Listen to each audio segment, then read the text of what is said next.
Gujarati news channel को like करें, share करें और सब्सक्राइब करें।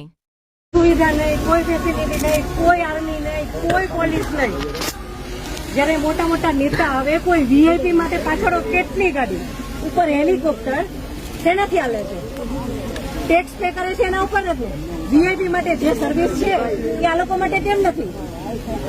હું નીચે આર્મી કેમ્પમાં ચિલ્લાઈને કહેતી હતી કે ઉપર કેટલા લોકો જખમી છે, તમે લોકો જલ્દી કંઈક કરો।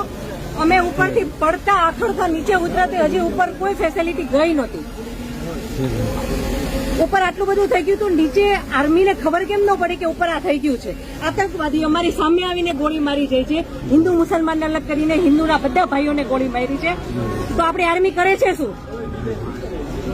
લાખોની સંખ્યામાં આર્મી હતી ત્યાં, અને જે ટુરિસ્ટ પ્લેસ છે ત્યાં કોઈ આર્મીમેન નહીં, કોઈ પોલીસમેન નહીં, કે કોઈ ફર્સ્ટ એડ કિટ નહીં, કાંઈ જ સુવિધા નહીં। એમાંથી એક આર્મી મેન એવું કહે છે કે તમે લોકો ઉપર ફરવા શું કામ જાઓ છો? હવે તમે મને એ વાતનો જવાબ દો। જો આ રીતનું હતું તો તમે અમને જવા શું કામ દો છો? નહીં, હવે મારા ઘરનો સ્તંભ વયો ગયો છે, હવે તમે મને પાછો આપો, મારે બીજું કઈ ન જોઈએ। આજ પછી કોઈ દિવસ કોઈ વોટ જ નહીં કરતા। જો આપણી ગવર્મેન્ટને પોતાની જ સુવિધા રાખવી છે, તમારા પાછળ કેટલા વીઆઈપી હોય છે, કેટલી ગાડીઓ હોય છે, તમારો જીવ છે। આ ટેક્સ પે કરે છે એનો જીવ નથી? આ છોકરાઓનું શું? આનું ભવિષ્ય શું? આને ડોક્ટર બનાવી છે, આને એન્જિનિયર બનાવો છો, હું કઈ રીતે બનાવીશ? નહીં, મને ન્યાય જોઈએ। મારા છોકરાનું ફ્યુચર ખરાબ ન થવું જોઈએ। આટલા વર્ષની સર્વિસમાં એને ટેક્સ તમે કટ કરીને તમે સેલરી આપો છો ને, અને ઉપર જતા અમે કઈ પણ વસ્તુ ખરીદીએ છીએ, ક્યાંય જઈએ છીએ, ફરીથી ટેક્સ, ટોલ ટેક્સ, બધા ટેક્સ તમે અમારી પાસેથી લ્યો છો। તો મારા ઘરવાળાને જયારે જરૂર હતી ત્યારે કોઈ ફેસિલિટી નથી મળી। મને એનો ન્યાય જોઈએ।